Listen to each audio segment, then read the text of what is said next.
Hey, everybody. Welcome back to week 8 for our speech class. A couple things before we get into Monroe's motivated sequence. One is that I'm still grading your informative speeches. So I don't have the feedback to give you on those right now. I will finish those probably Wednesday or before. And as soon as I finish with that, I will send out your feedback to you. I'm using the same sheet we saw in class, of course. But what I'll do, it's hard to see it, but you know what it looks like.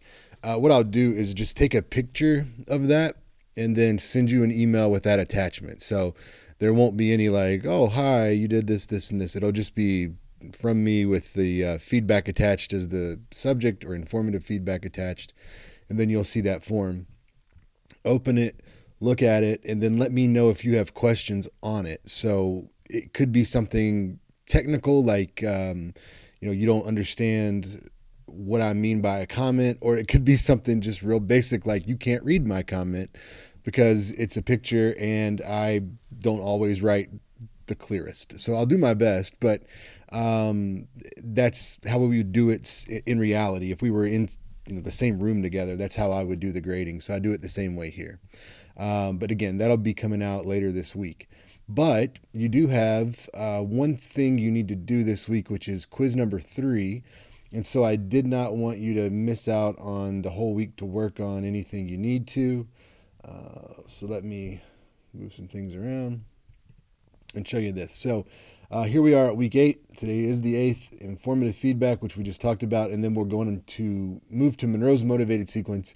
I should say and examples. So for this week, don't forget quiz 3 is due, and otherwise that's all. And looking forward to next week, just quiz 4 is due.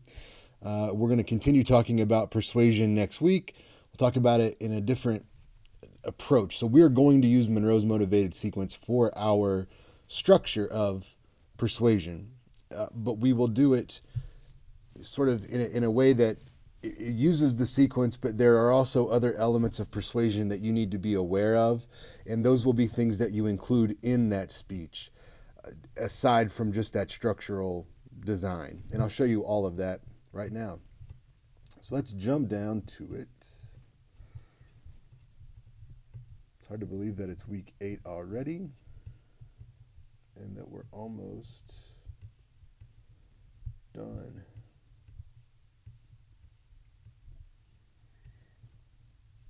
Well, week 6, okay.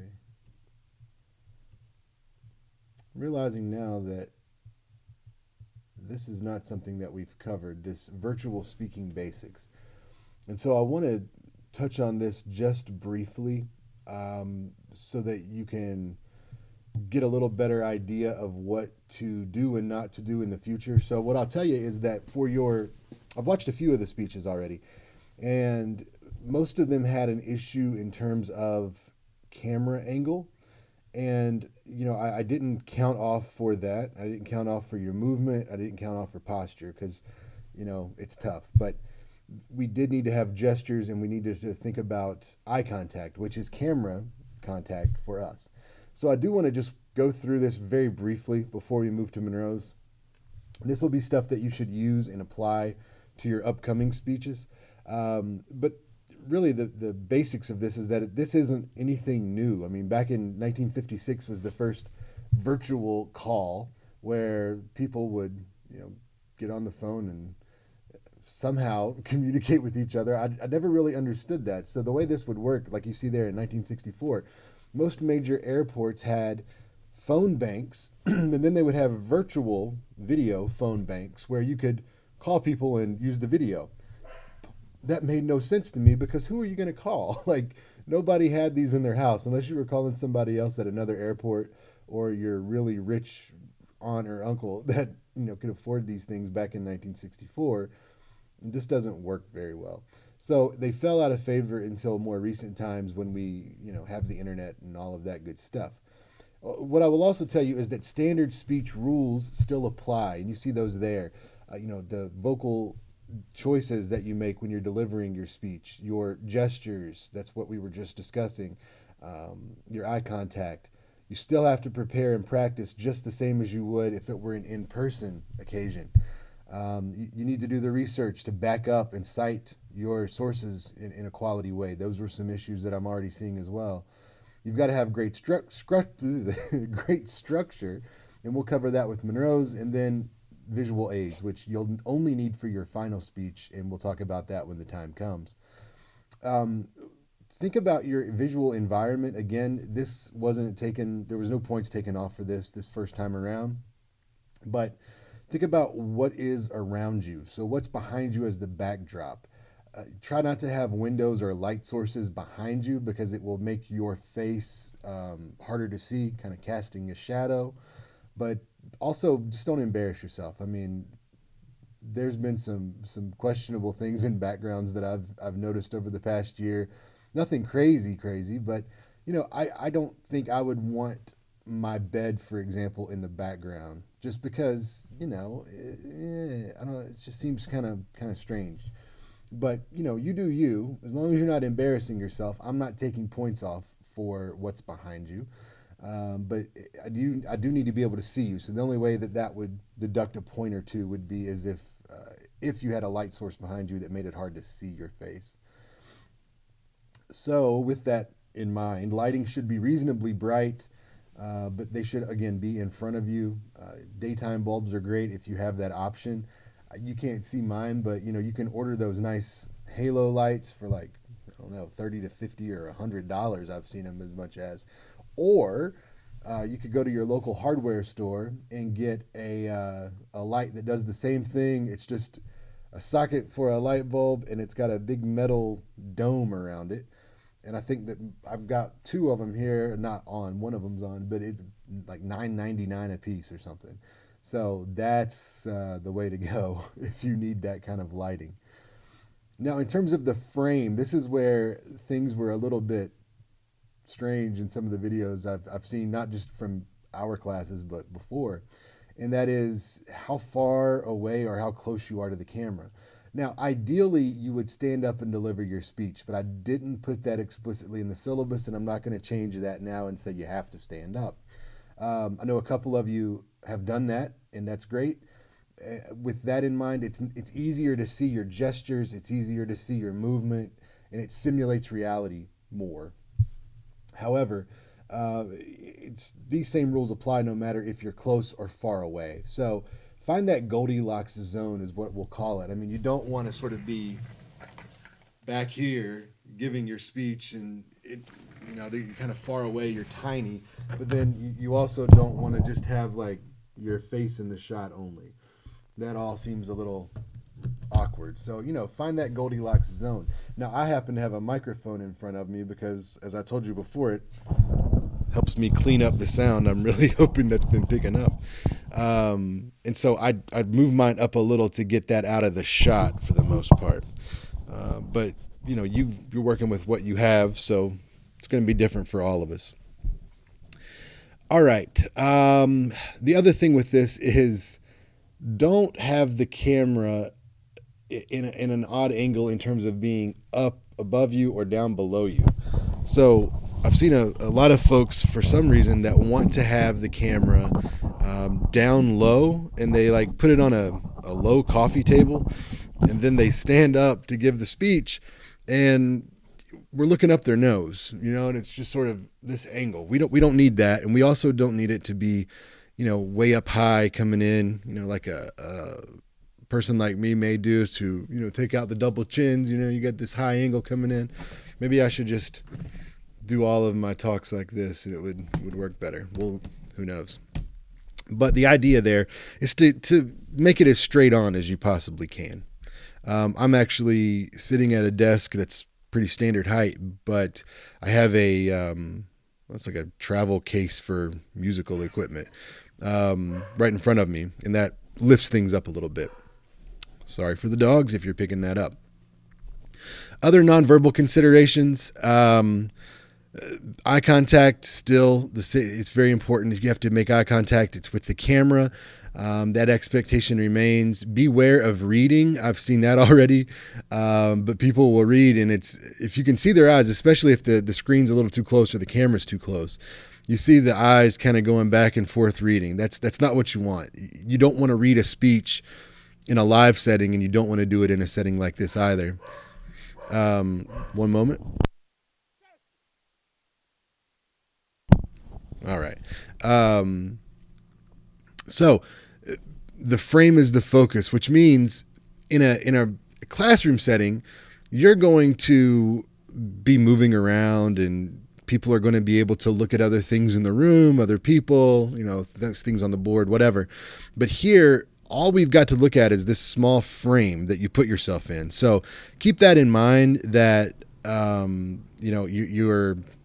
your face is going to be the focus, and make sure that you're in control of that as much as you can. Now, again, I don't want you to overthink it, but do practice sort of your facial expressions and how you're going to be perceived with those. And again, I'm not really taking off points based on that, but for the future, because let's face it, the new normal is going to have a lot more virtual communication than we had prior to COVID. And so I just want you to know that it's tough to look at anything else. You're really the focus of attention. Next up is gesture naturally. Most of us gestures in conversations. And so couple of things. Don't take them out for a speech. You want to include them. Now, you see here, it's kind of tough to be seen if I'm sitting down and I've just got my hands a little closer to the screen and I'm here.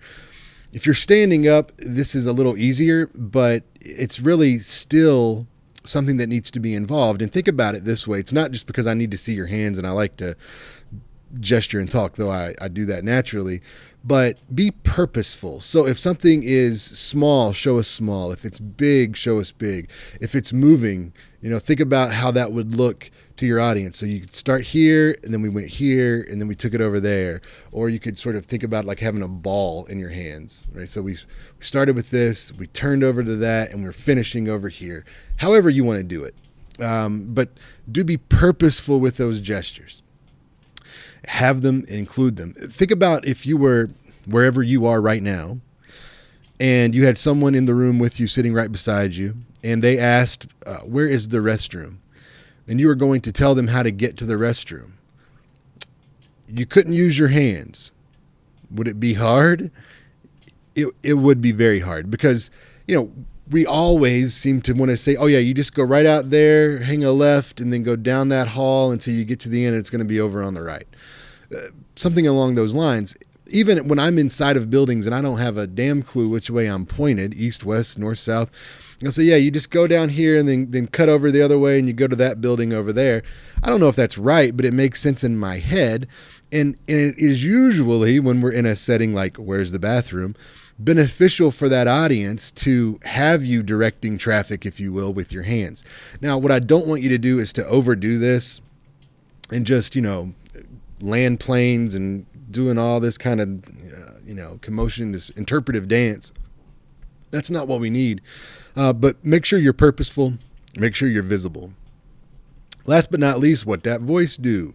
So with this one, remember that you don't want to be monotone, and you don't want to be sort of too loud, too quiet, too fast, too slow. All of this is all about being somewhat consistent and finding a Goldilocks zone, or that perfect middle ground between fast and slow, loud and soft, monotone and pitchy.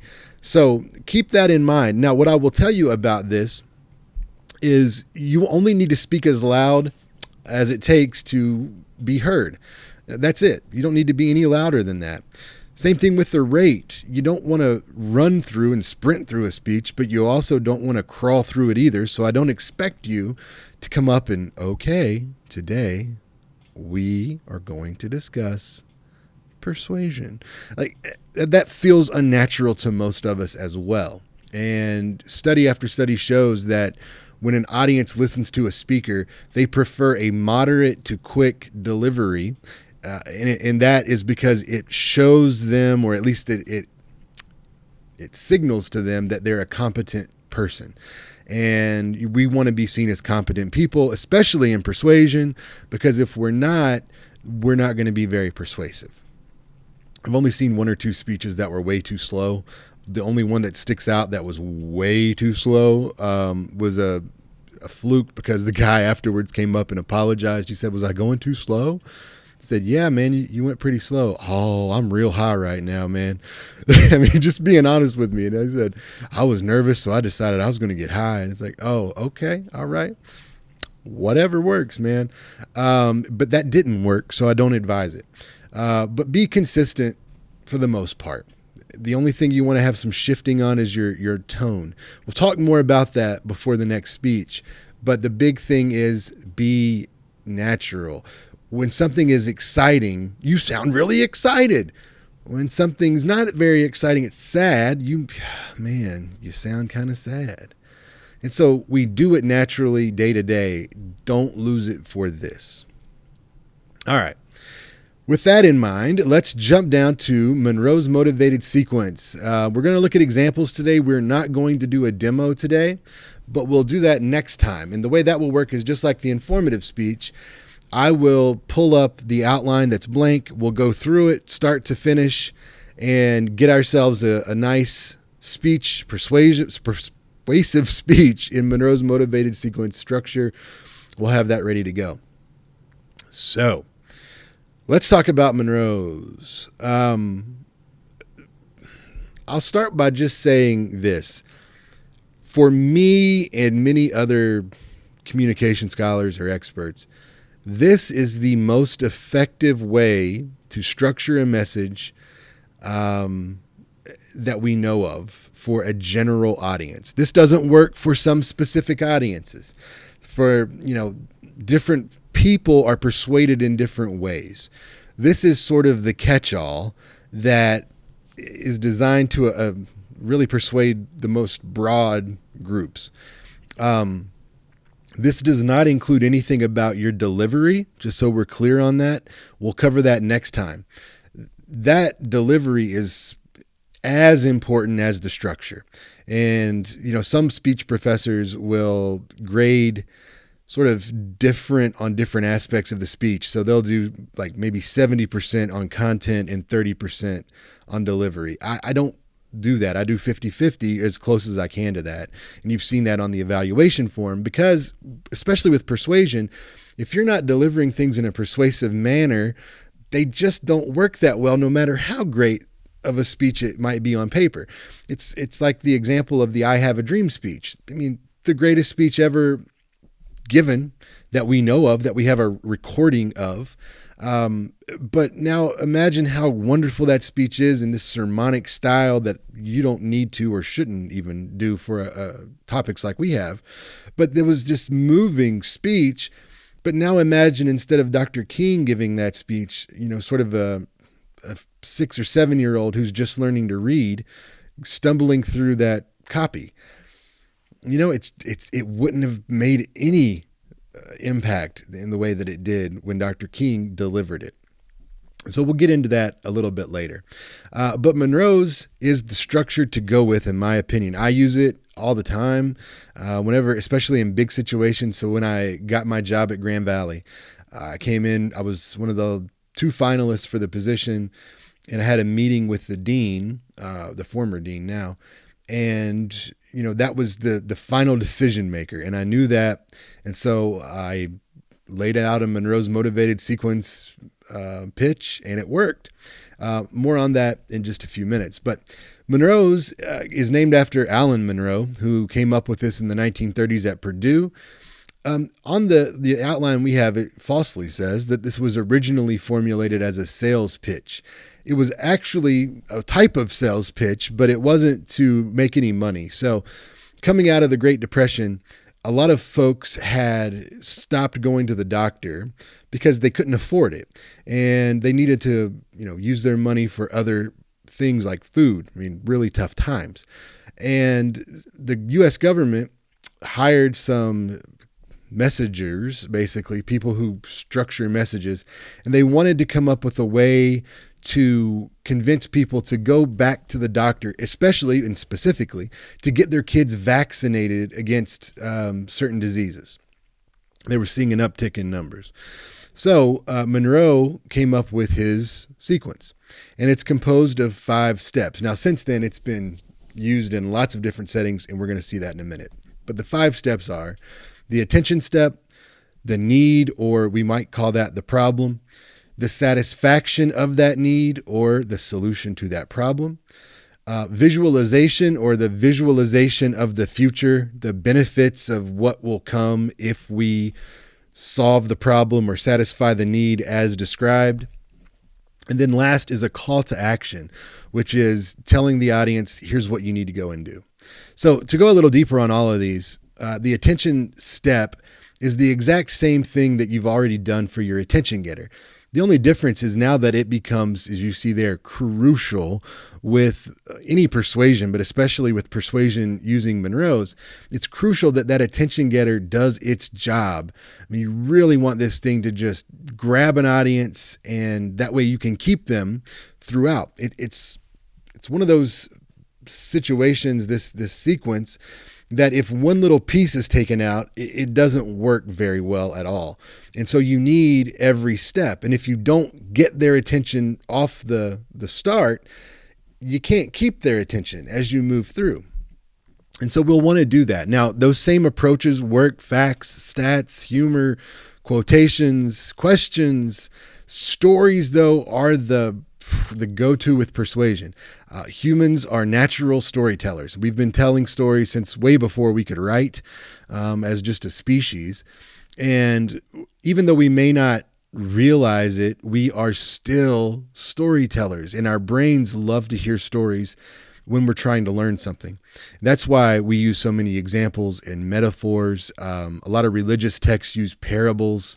This is something that is just ingrained in us. It's part of the human experience.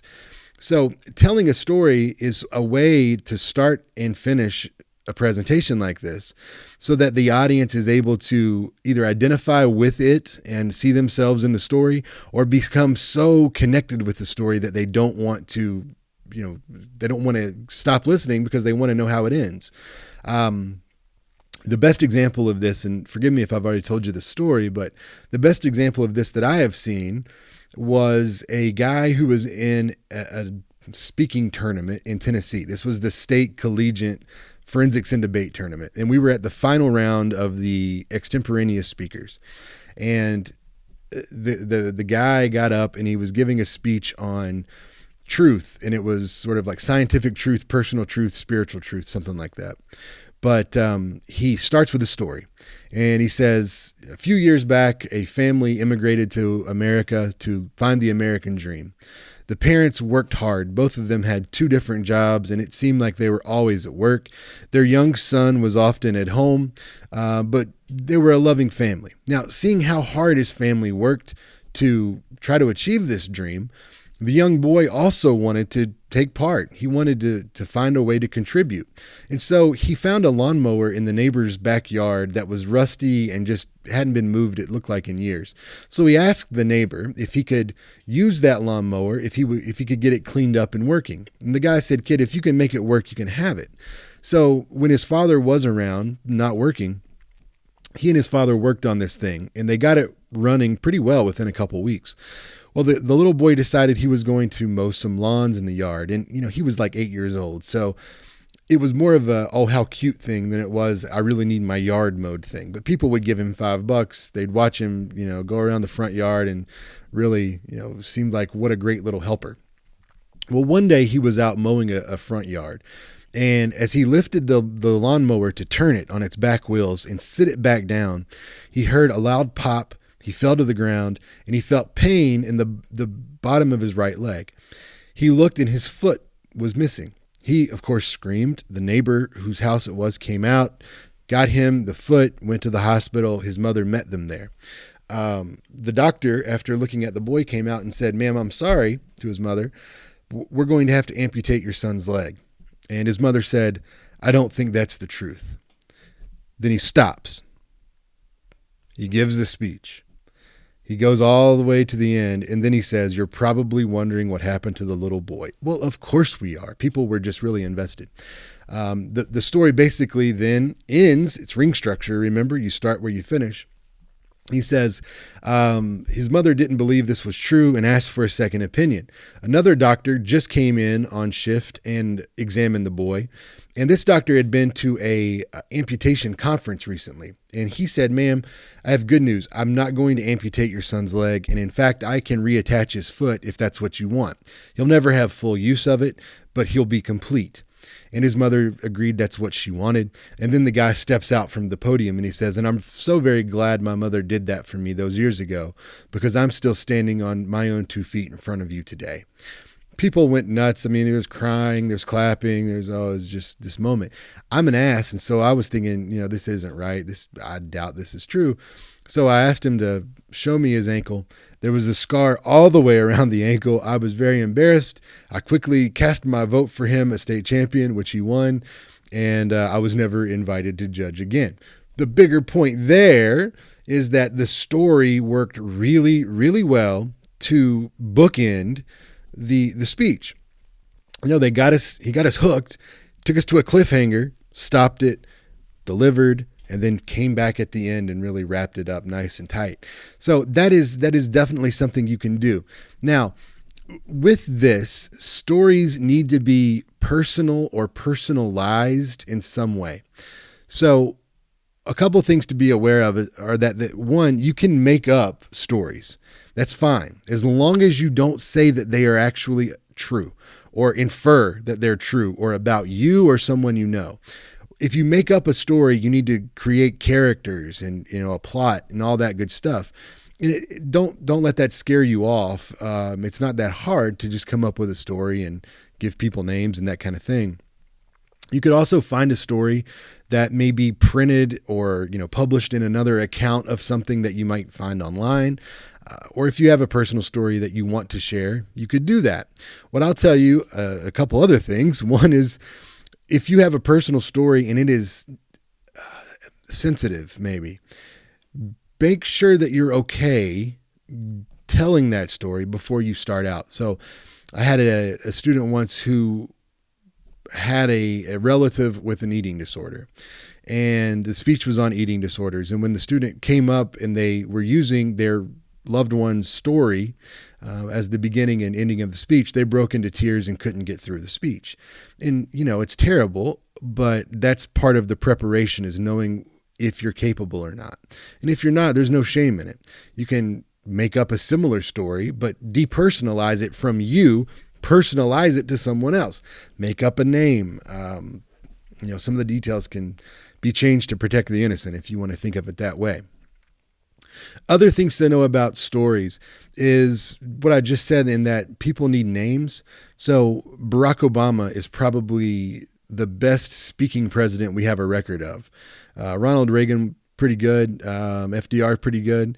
But, Obama is sort of the benchmark here. And one of the reasons that that's the case is because of the way he's able to tell stories. So I remember watching him once, and he was talking about being actually in Grand Rapids, and this is in Virginia. I saw him in Virginia when he was running in 2008. I guess that was the first time. Yeah, 2008. He came to my old high school, so I got to go. It was pretty nice.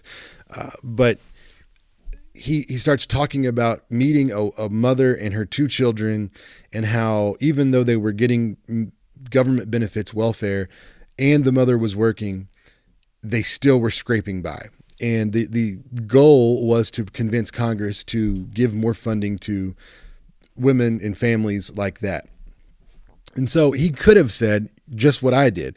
I was in Grand Rapids, or I was in the Midwest. I talked to a woman with 2 kids. She's told me she got welfare and worked a job, but still was scraping by. We need to help her. Could have done that, but it wouldn't have been very effective because there's no audience visualization. Don't confuse that with the step of visualization, showing the benefits, but we can't imagine it. We can't see it play out in our head. But instead he said, I was in Grand Rapids, Michigan a couple of weeks ago. I think he even described like the weather. It was colder than what I expected. And I ran into a woman at an event, and her name, I'm making it up now, it was Angela. And Angela had her two daughters with her, B and Anse, we'll call them. B was maybe about 7, and Anse was probably no more than 4. Anse was holding a little baby doll in her arms, and you could tell that she really was mimicking the behavior of her mother and how nurturing she was toward her family as she held that baby. She was very proud of her doll. Now, Angela was telling me about her work and the fact that she gets government assistance. However, because she works, that amount is reduced. You see where I'm going with this. But use names, personalize stories, add in some details to make it feel real, and also so that the audience can see it in their mind. All right, so stories really the way to go here. But whatever you use, and it doesn't have to be a story, connect with the audience. Make sure that you've got something more than just raise your hand if you've ever been to a speech. Hi, my name is, like, that's just not going to work, right? You need something more. Now, the next step is the need, or again, the problem. So with this, it's on one hand sort of cut and dry, right? I mean, it's the problem that you're addressing with your particular speech. When you think of hours, what did we, man, why am I drawing a blank on this? What did we do for our class topic? I should run with that example, I suppose, huh? Documents, desktop, here we go. Winter 2021, 201, intro speech, sample. Oh, stand up, right. Is stand up public speaking? So let's say that our argument is that stand up is in fact public speaking. So what we need to do then is to say that some people don't see stand up as public speaking is in fact the problem. So answer these questions. What's wrong? Is the need obvious? Is the need unrealized? What are the negative effects? Who's impacted? How severe are these negative effects? Do some people think it's not a problem? And can you convince them that it is, and how? So I'll give you a different example. One could be like climate change. So it seems pretty obvious with topics like abuse, climate change, disease, that the other side is not to say we should have climate change, abuse, and disease. In reality, it's all about what do we do in order to take on climate change. I think we can agree that it's real now, at least most of us. I'm going to go ahead and say that it is. And so what do we do? Some people think that we should, instead of, cutting emissions and changing the way that we get energy, we should develop a technology that just allows us to continue, and it will fix the problem in some way. I don't know what that might look like, but that is at least one of the approaches that have been proposed. So for that one, first of all, think about what's wrong. Okay, the Earth is increasing in temperature.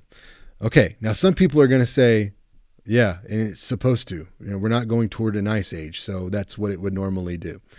Okay, so is that need obvious then? Probably not. I mean, it's more and more obvious, but for a lot of folks, and think of the skeptics, they're not going to be taking the temperature every single day and looking at the averages over a 100-year period. It's just what they experience. It's like the senators or Congress people that go out when it snows in a odd time, like too early or a little too late in the year for normal. They'll bring in snowballs into the floor of Congress and say, look, can you tell me climate change is real, that global warming is a problem? Ha! And they throw their snowball because they're dumb. But the idea there is that it's not always obvious. Is it unrealized? I think that's not the case for climate change. Unrealized problems are probably what you'll see in commercials for products like Proactive. I know acne can be a medical problem for a lot of people, especially cystic acne and all that. But if you just have a couple bumps on your face, that was not considered a problem until the face cleaning makeup industry, cosmetic industry, labeled it as such. And then people feel like if my skin is not 100% clear and smooth and just perfect, it's broken and I need to fix it. So I need this product. So this one is realized. Now, what are the negative effects? Well, climate change has a lot of those. So you would want to list those out. How severe is the problem? Again, that's where your data would come in, your research. How fast are we accelerating? If we were, if we cut certain things, how fast would we accelerate? What would change? Think about answering the question of just, in fact, how severe this is. Do some people think this is not a problem? And I don't mean necessarily just the folks that say, this is a liberal conspiracy with the science community. What I'm referring to here are people who might financially benefit from climate change or global warming. Think about it. If you are in the business of installing air conditioners, making ice makers, you are someone in the car wash business, maybe because there's more dust and that kind of stuff. I'm not saying those people are bad, don't get me wrong, but I'm sure some of them are thinking, well, if it's going to happen, I might as well make a buck off of it.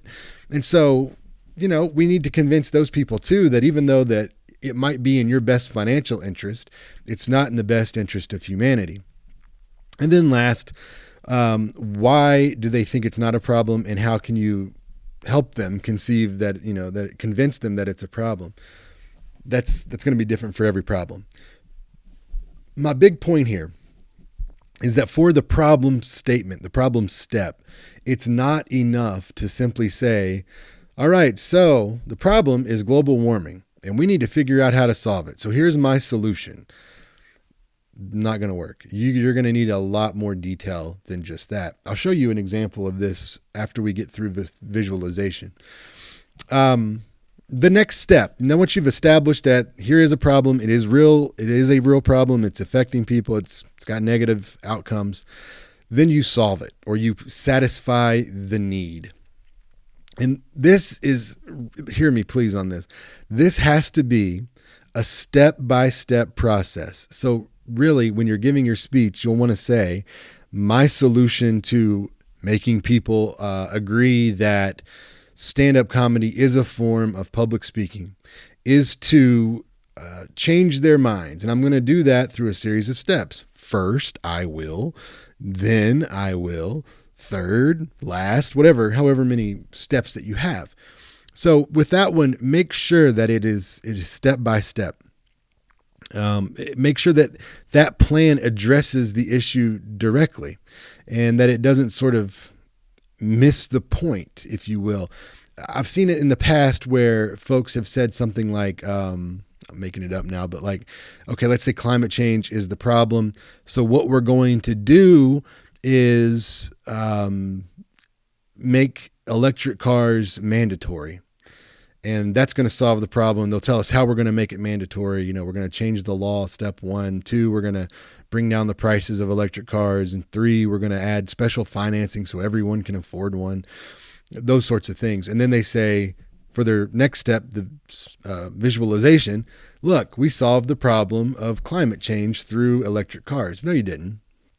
You didn't solve much of anything except, making the electric car industry really big. Because think about it, if most of our power plants are coal-fired, which they are, and that coal puts out as much or more pollution than the exhaust on these cars, and now people are plugging in their cars and the need for electricity goes up, therefore more coal smoke comes out. Maybe it's worse. It could be the same. I don't know. There's an interesting fact I've heard that, I shouldn't say a fact I heard. I hate when people say that. One thing that I have heard that in some cases, depending on the material and the machinery in a refinery, if you will, that it's more detrimental to the environment to recycle some plastics than it is to just keep making new ones. Because when they recycle them, the process they have to use to break that down is such that it creates more pollution than it takes away through that recycling process. So, you just want to be careful with how you approach this. Now, if the need is complex, if the problem is complex, give us sort of a complex solution. If it's simple, don't overthink it. Keep it nice and simple. But the plan has to be reasonable, something that can be done. It can't be something that's just not even feasible. It can't happen. One speech, a student was talking about getting rid of landfills, and they did really good research to make this speech. And they said in the speech that one solution that they had decided not to use was to launch garbage into space. And it may seem funny, but that's actually been considered by the government before, not just ours. But, what if we load up a rocket with just tons of trash and we launch it into space? Well, turns out that that's not really feasible because of the amount of rocket fuel we would need to get a certain weight of trash into space. I forget, it's like $19 an ounce or something to get things into space. So you add that up by, 15 to 100 tons, and whew, not gonna work. So make sure that your plan can be accomplished. Also, you've got to have that efficient detail or sufficient detail. You don't want to skip around and skip steps. So if we wanted to say change the law, you don't want to just say, okay, we're going to change the law. The governor will sign it and then everything will change. There's some steps missing. Like, how does it get proposed in order to get to the governor's desk? We need that. That's one step. Okay, you said the government signed it, the governor signed it, and then everything changes. How do we enforce it in the space between signing and fixing? How do we make it something that people actually do, and it's an enforceable law? Maybe you need to tell us that. If there are weaknesses with your plan, make sure that you don't hide those. You can tell us that next in the visualization, but be aware of these. Keep a list of the costs of various types: time, money, jobs, lives, even sometimes. In debate class, we'll talk about a question of sort of age-old philosophical question: what's more important, one life or 10? And the answer is it depends. If you think about all people are created equal, that's true. I'm not arguing that.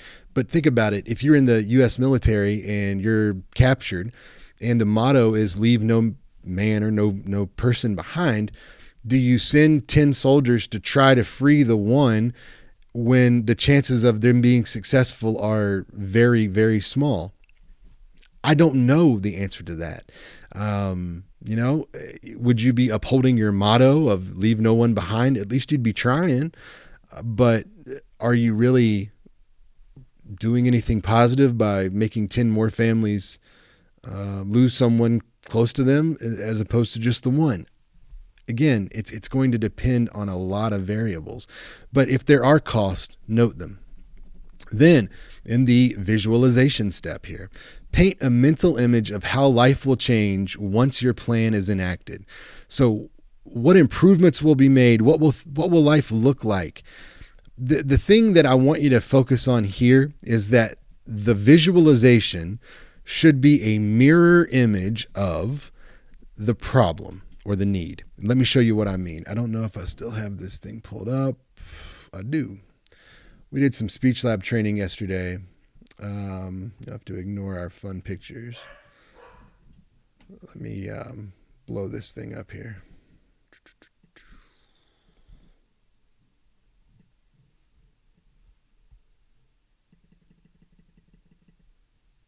Okay. Yeah, so this is one of the downsides of not having a whiteboard. You can just write things. But if you think about Monroe's motivated sequence, and for this example, we used getting students to come to the speech lab. Sorry about the dogs. And you want to think about those 3 points, the middle points, right? We've already gotten their attention. Hang on just a second.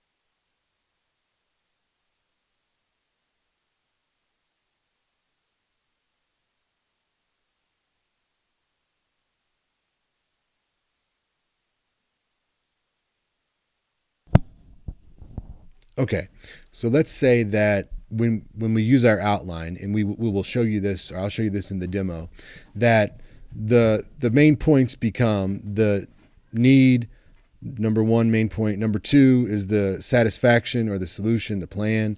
And then the number three main point will be visualization, because the attention step is already done at the very top in the introduction, where the call to action will go right after or before your closure statement. And so that's all sort of going to be used within our outline. But these three become your three main points. So let's say that the problem that you identify is that students, they don't have many things here. They don't have a lot of experience. Maybe there was limited opportunity for them to get experience speaking. Maybe they're ill prepared because not all high schools offer speaking. And this is an introductory level course, so you shouldn't really expect them to have a lot of preparation. Maybe there's an issue with confidence for number three. Maybe they have low confidence that we need to bring up, or maybe they have falsely high confidence. I see that a lot. People think, "Oh, I'm a really good speaker. I don't need this class. I just have to take it." Okay. Number four, maybe they don't understand either the syllabus, the assignment. Maybe they don't, mesh well with online learning, and so they need it to be explained in a couple different ways. The way the professor explains it, and maybe the lab can do something similar, but different enough to where they're really going to understand it. And maybe there's a lack of practice, or they're practicing in an incorrect way. If you practice something wrong over and over, you get really good at it, really good at doing it wrong. And so, we'll want to think about how that might look. Now, I'm going to skip ahead and say, let's look at the middle column here, the solution, the plan. So what we're going to do is, number one, step one, we're going to figure out the best approach to get students into the speech lab. And that research has already been done. And it tells us that getting faculty to require the speech lab visits is the best way to bring people in. So how are we going to get faculty to require it? We're going to go to faculty meetings. How are we going to get in there? We're going to email requests. We're going to go and talk to people. Okay, great. When you get in there, what are you going to say? Step three, you're going to persuade them. You're going to let them know things like, hey, this is going to be beneficial for not only your students, but you. You don't have to listen to terrible speeches anymore. We can customize content for you, and we want to let them know that we are competent. We know what we're doing. Okay, so now they start. How do we make sure we can do it? Step four, we're going to test the capacity that we have. How many classes can require visits before we at the lab are overwhelmed and students start doing even worse? Well, we can see that by keeping track of numbers and quality, and we'll adjust our number of consultants as needed. And then once we figure out sort of the sweet spot, number five, we can train to maintain that high standard. So there's the solution. Then visualization, think about that again as that mirror image of the problem. So let me go back one. So students, as problem number one, they are inexperienced with speaking, but when they come to the lab, they gain experience with well-trained consultants. Students aren't very well prepared, but when they come to the lab, they are now more prepared because they get one-to-one attention and the focus is on them specifically. Number three, students have a confidence issue, whether too high or too low. Well, now we can help them find an appropriate and or helpful level of confidence. Number four, they don't understand the assignment, the syllabus. Well, they come to the lab and we can maybe explain it in a different way so that they have a greater understanding of what they're going to do. And then last, people are not practicing or they don't practice the right way. Well, hey, come to the lab, come practice with us. We'll make practice makes better because perfect isn't real. And we'll help you develop sort of this muscle memory of getting up and delivering your presentation. So again, don't recreate the visualization after you've done the need and the satisfaction. Once you do the need, the visualization is basically already written. And by the way, if you're not satisfying all of those needs, and you can't make these direct lines over, you need to tweak the plan because it's not going to solve for all your problems. Now, hear me on this. most of you aren't going to have needs or problems that are, 5 levels deep. You may have 1 or 2, maybe 3. Don't feel the need to go any further than that. But whatever you list as specifics of your problem, make sure that you solve all of them. So if you said that, global warming was a problem and it affects animals, plants, and humans, if your plan doesn't help all 3 of those categories, it's not a very good plan. And so you'll want to revise that. And that's the automatic check on the plan. Is it good? Does it solve all of these problems? That's what you'll want to look for. All right. Jumping back over here to finish up with the call to action.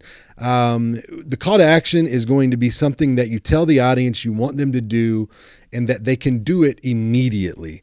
It's got to be something that is right now, and it's very feasible, it's doable, it's something that can be accomplished.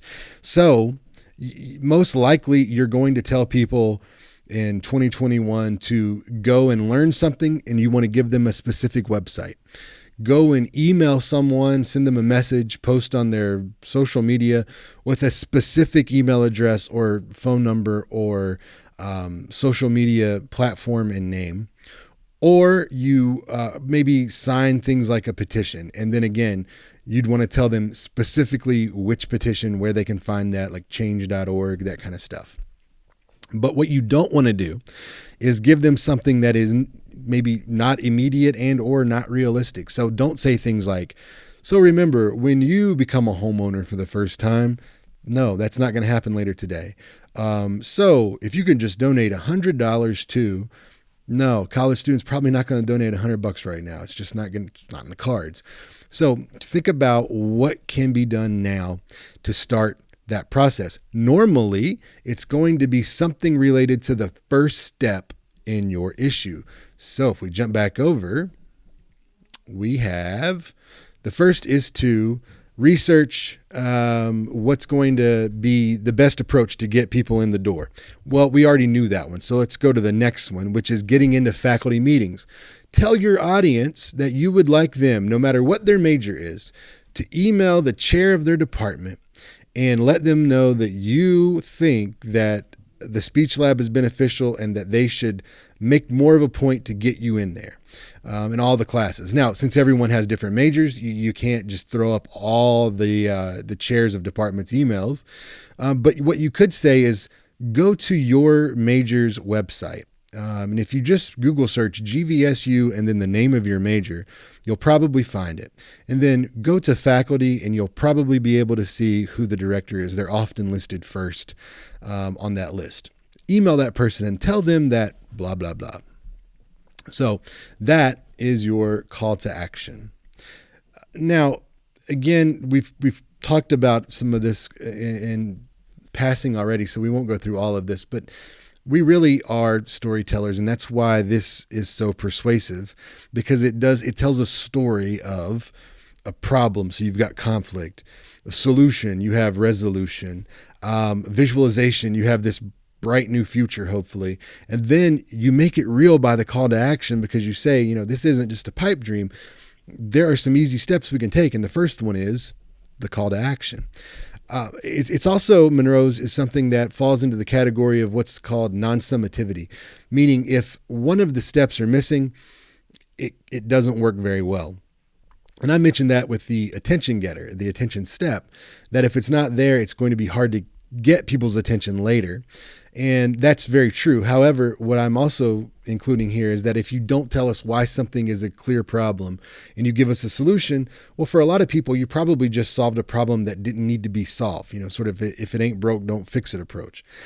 If you don't give us a very thorough solution, then you've told us that something is a problem and then you gave us a bad plan to solve it. Now we're not going to listen to you because we don't feel like you're competent. If you don't give us quality, clear visualization, then great, you gave us a problem. We see that it's real. You gave us a way to solve it, but you didn't motivate us at all by telling us how things will change for the better once we take that action. And then, of course, the call to action. If you don't tell people how they can get involved, then they're left with the thinking of, okay, that was all great, but what can I do?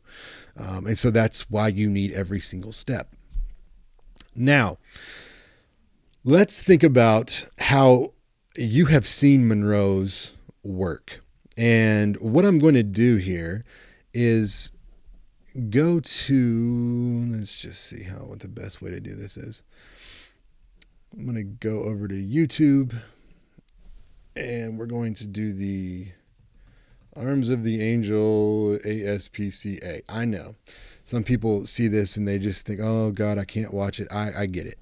What we're going to do, though, because I imagine most of you, if not all of you, have seen this, is stop it at various points when the steps change. So remember, attention, need, satisfaction, visualization, and then call to action at the end. I think this is probably the Canadian one, which is fine. So let's see what we got. After the commercial, of course.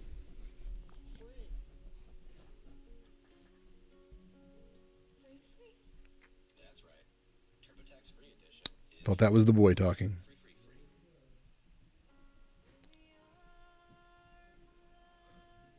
So obviously we're in the attention stage. Oops.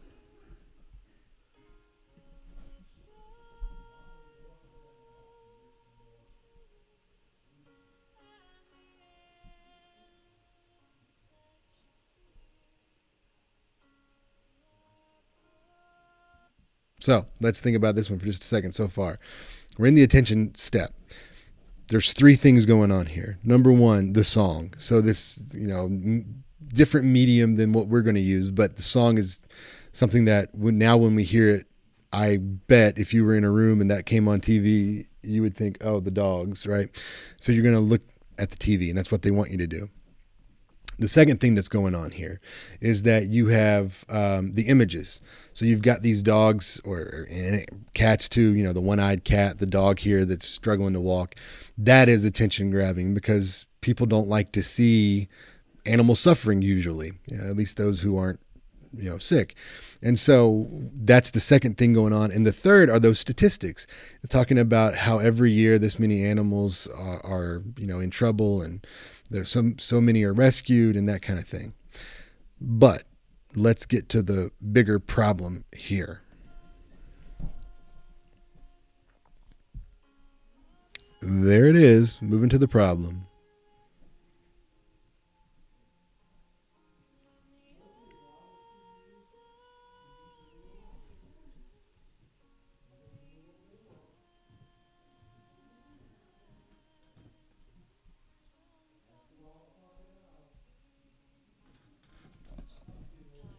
So that was the problem, but Sarah McLachlan here is going to take us deeper into the problem and then move us to the visualization.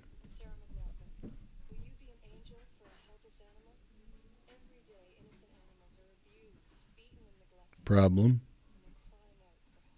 Oh, but what can we do?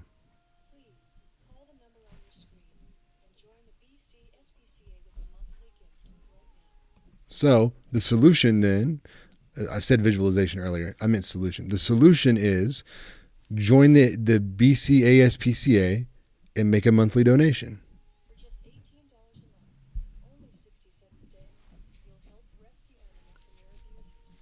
That's the solution. Join the group, make the donation, help rescue animals. Well, Sarah, what's in it for me, and how will this be a better future?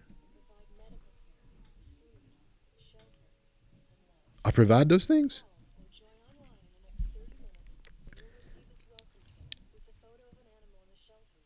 Bonus benefit.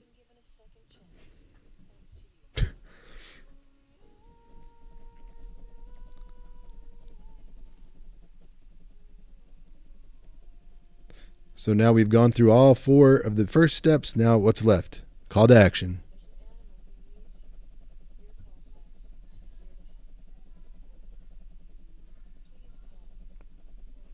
Please call. When? Not later. Right now. So, in my opinion, that I have seen the clearest use of Monroe's motivated sequence in a commercial. Lots of them are out there, but that one is particularly impactful. Whoops. All right, let me jump back over because I want to pick up a couple more of these. Maybe. Okay, here we go. Another one, the awnings. Okay, this is pretty clear. You know what? We're gonna skip that one. But if you want to look at sunsetter awnings, that's pretty good. Monroe's motivated sequence. The Snuggie is Monroe's, but it's modified. Let's watch that one, and we will come back and talk about it. If you look up the Snuggie commercial, by the way, can't type. Don't fall for the parody. It's funny, but it's not what we want. So we want this one. You want to keep warm when you're feeling chilled, but you don't want to raise your heating bill. Blankets are okay, but they can slip and slide. And when you need to reach for something, your hands are trapped inside. Now, Okay, that's the attention getter, right? Two things going on. Let's go back here. Notice the color of the screen. So now imagine you're in a room, the TV is on, you're not really paying attention, and you just out of the corner of your eye catch your TV looking like this as opposed to, this with color. You probably look up, you're like, what's going on with my TV? Oh, now you're caught.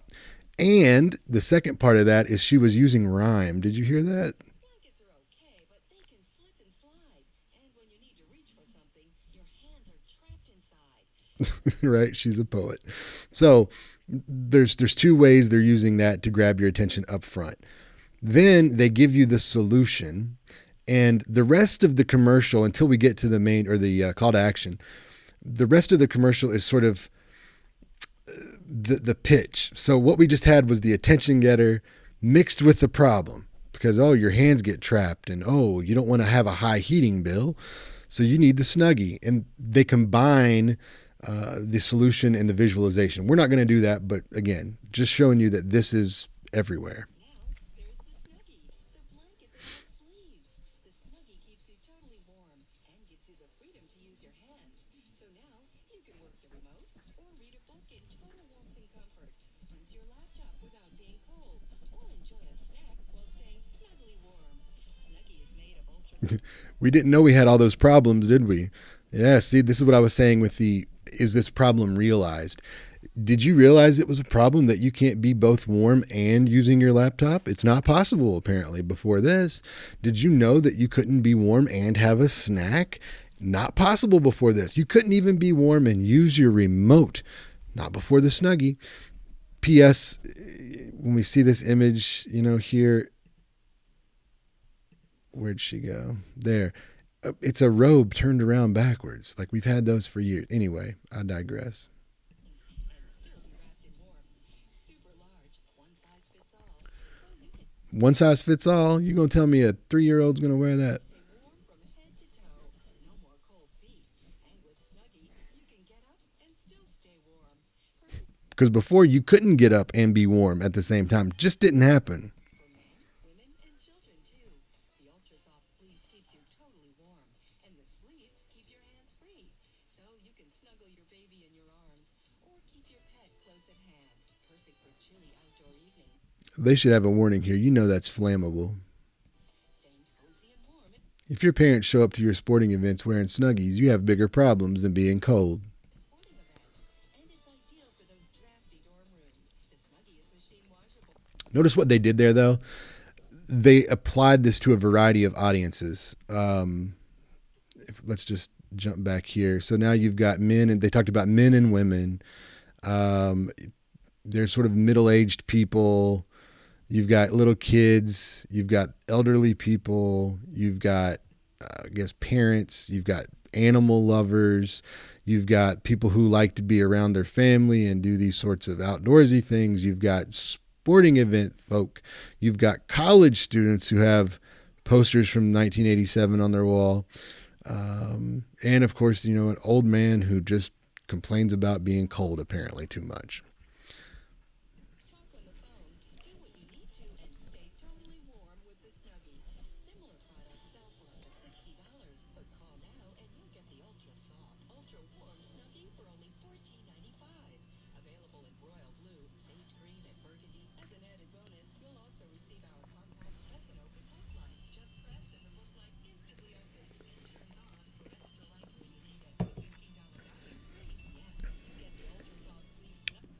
Who's going to pay $15 for that? If you do, let me know.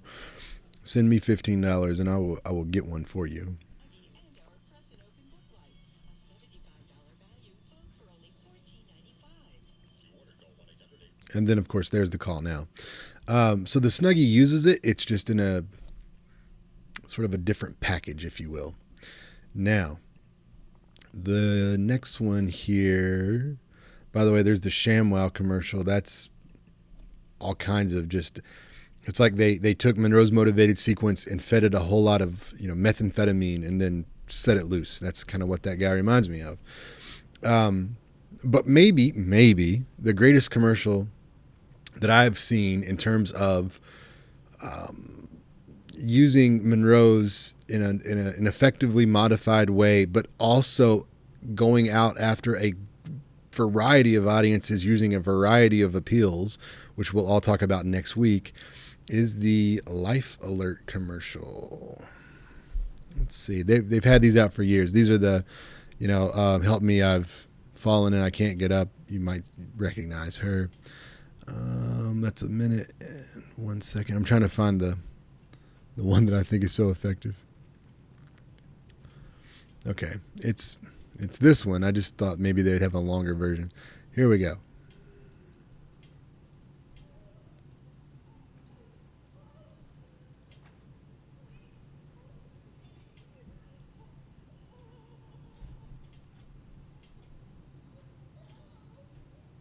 So that's the attention getter, right? You've got this weird lighting, sort of again like the Snuggie, different color on the screen. You've got, if you could hear it, if not, you can Google this, of course, and see it yourself. But there's a clock ticking, like time is of the essence. They wanted you to remember, hey, time, it's passing, it's valuable. They pan through this empty house, showing us there's no one there to help you. And then the problem is first shown as we sort of come to this crescendo of the attention getter with grandma at the bottom. Not only is she at the bottom, she is face down at the bottom. Not a good look. Let's see if they get more specific on that problem. I bet they do.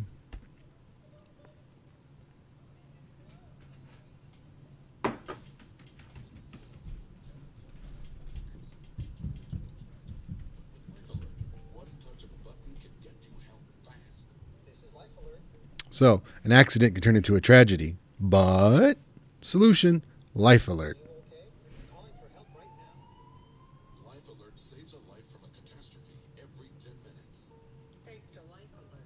Oh, now we're in visualization. Anytime you see a commercial use testimonial, which is what she's doing here, even I don't know if she's an actor or a real user, it would be in the fine print on the actual commercial on TV, but she's telling you sort of, here are these benefits.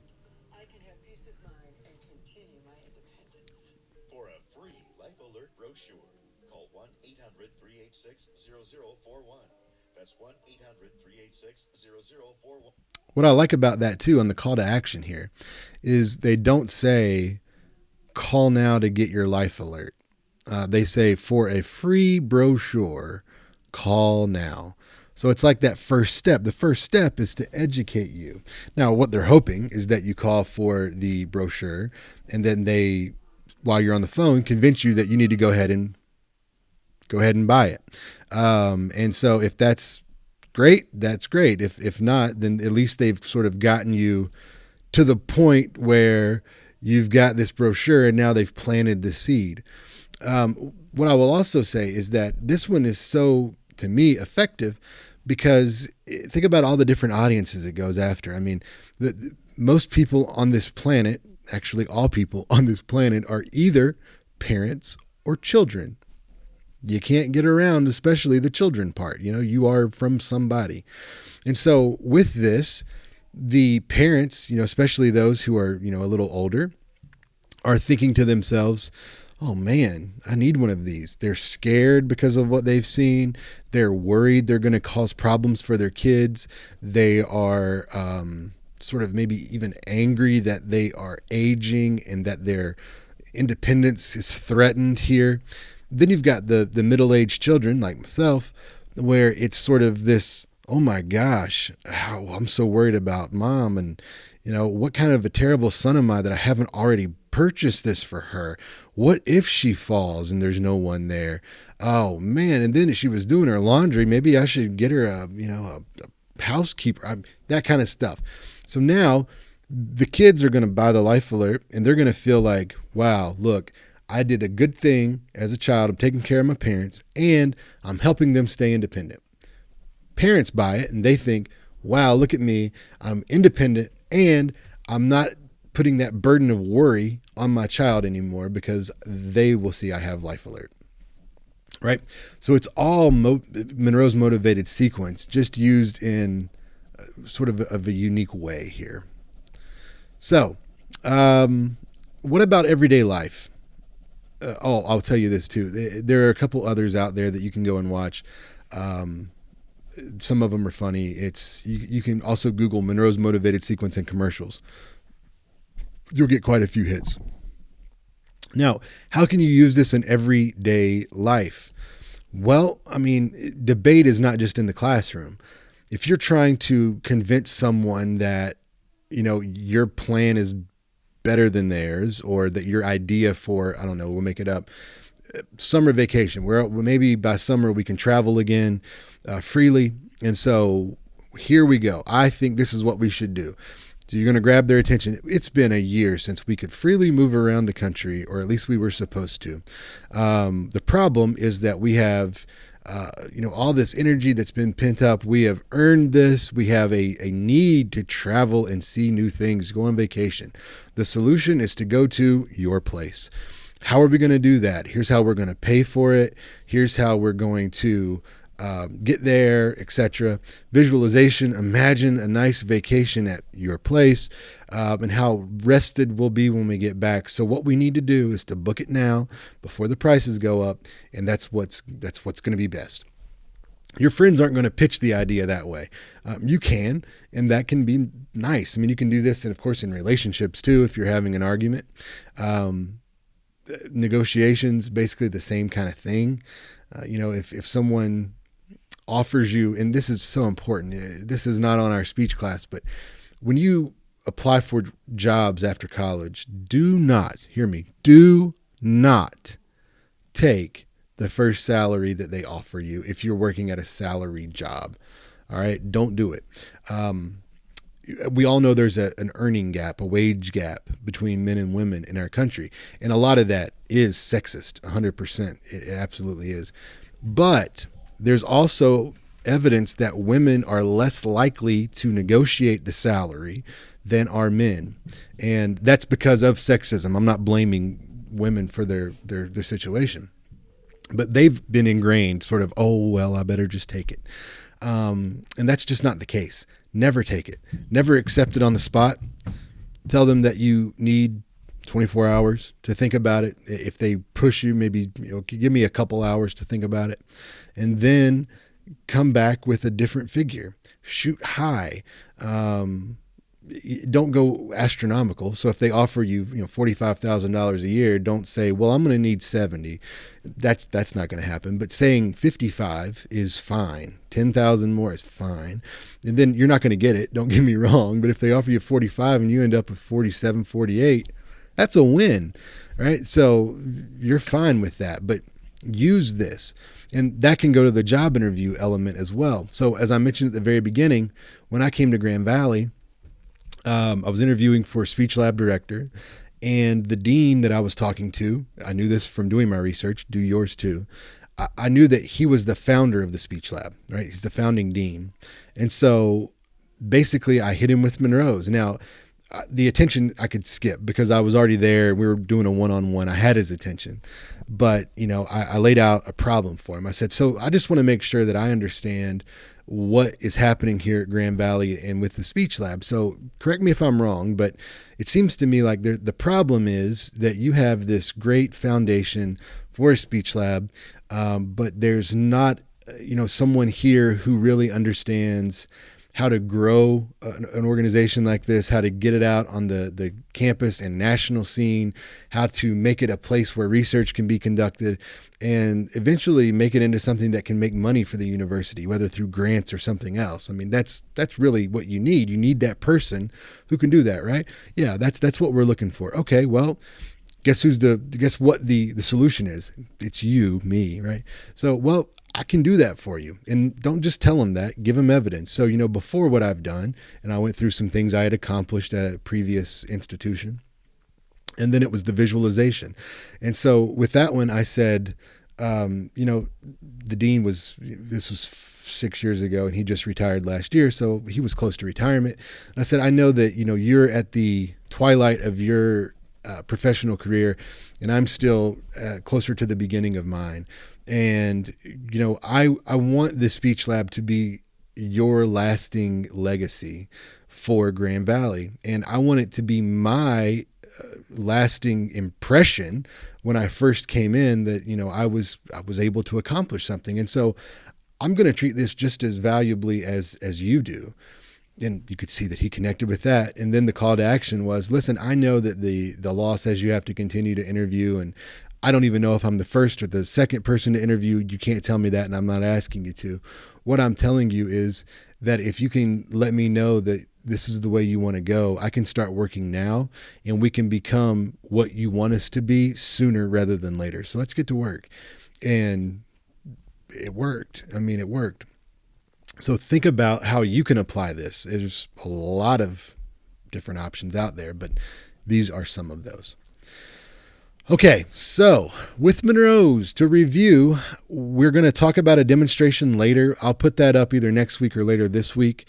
But the big things for you to take away are the steps. They have to be in the same order, and they're so very important, each one of them, that they can't be left out. You can't, take one away and expect it to work. That's that non-summativity that Microsoft has underlined because they think it's not a word. It is. So you've got attention, great attention getter. Main point 1 on your outline is the second step of the sequence, which is the need, the problem, what's wrong. The third step in the sequence and main point 2 on the outline is going to be the solution, solving that problem clearly. The fourth part of the sequence and the third main point is visualization, the benefits of solving the problem using your plan.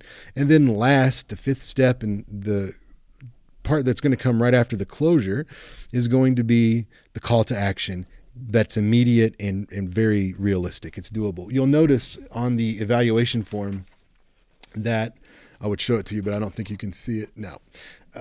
Grand Rapids is in the way. But on the organization part, there is C2A in parentheses MMS. So that's only for Monroe's motivated sequence, and that's the call to action. So for like the informative speeches that I'm grading now, I didn't mark anything on that, obviously, but that's where it will go for these next 2 speeches, which again are the same speech. One's just the second one is a little more beefed up, a little more polished, and it has a visual aid. That said, I hope you have a wonderful week. And if you have questions on this or anything else, let me know. I'll get your feedback to the informative speeches out as quickly as I can.